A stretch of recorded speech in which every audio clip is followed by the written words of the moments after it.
Isang mapagpalang araw. Ako si Faydayan S. Maravilla mula sa Baitang 10, Pangkat, Taytay. Narito ako ngayon upang maghandog sa inyo ng isang video kwento na may kaugnayan sa temang Filipino at katutubong wika, wika ng kapayapaan, seguridad at inklusibong pagpapatupad ng katarungang panlipunan.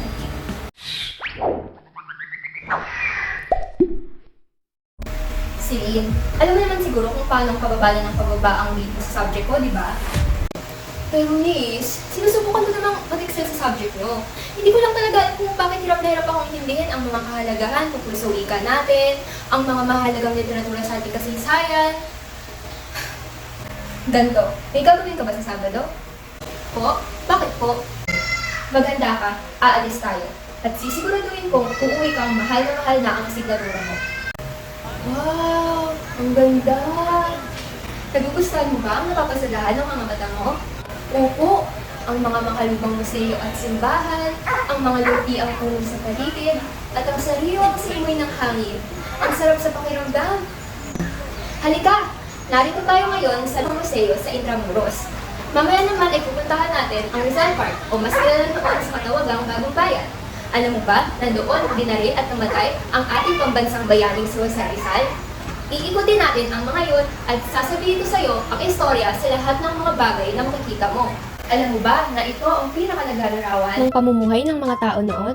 Partikular na ang mga mestizo at mensulares na mga mamamayan. Ang mga antik na iyan ay talagang mula pa noong kapanahunan nila. Alam mo rin ba na ibang-iba ang pagtrato sa mga babae noon kumpara ngayon?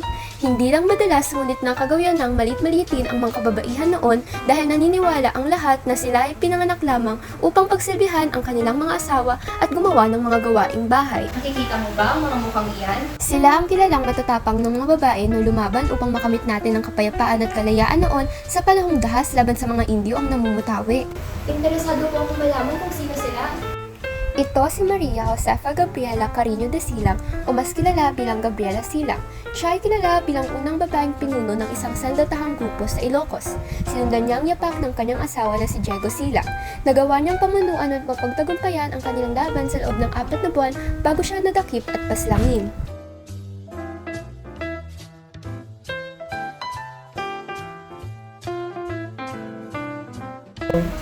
Pamilyar na po ako sa mga pangalan na bangit nyo, ngunit sa kanya ay hindi pa.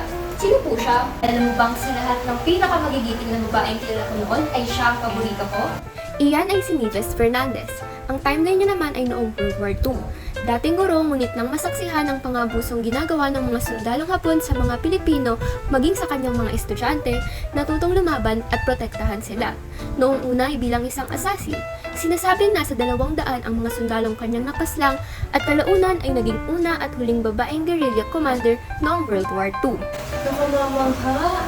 Hindi ko po inakalang ganyan pala katatapang ang mga babae noon. Tama! Nararapat lamang natularan sila ng mga babaeng kabataan ngayon, lalo ka na. Sa panahon ngayon, may discrimination pa rin pagdating sa ating mga babae.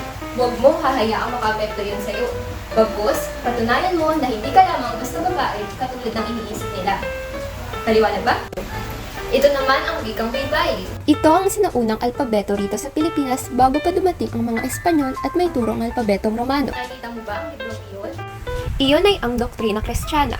1593 nang mailimbag ang kauna-unahang aklat sa Pilipinas na siyang isinulat ng mga misyonaryong Kastila. Balat ng puno at kawayan ang karaniwang gamit na sulatan ng mga sinaunang Tagalog at inukit dito ang mga titik sa pamamagitan ng mga matutulis na bagay. Sinasabing lahat ng katutubo noon ay marunong magbasa at sumulat ng baybayin. Halika na at umuwi. Kamusta naman ang naging lakad natin ngayon? Maraming salamat po, ma'am. Sobrang natuwa po ako habang nag-iikot tayo at tinuturuan niyo po ako ng mga bagay na konektado sa kasaysayan natin. Nang malaman ko po ang kahalagahan ng mga ito, napagtanto ko po ang importansya na matutuhan ito ng bawat kabataan. Ang kasaysayan ng ating bansa ay hindi nararapat na ipagsawalang bahala, bagkus ay nararapat na alalahanin at gawing inspirasyon upang patuloy na mamuhay. Ang kultura, tradisyon at wikang minsan ang tumatak sa pusong Pilipino mas nakakaganong bitbitin hanggang pagtanda. Kasabay ng pagbibigay galang at respeto dito, ating mapapatunayan na tayo ay tunay na makabansa, na mahal natin ang ating inang bayan. Dito na nagtatapos ang video kwento. Nawa ay napagtagumpayan ko ang aking layuning makapagbahagi sa inyo ng mga ginintoang kaalaman. Hanggang sa muli!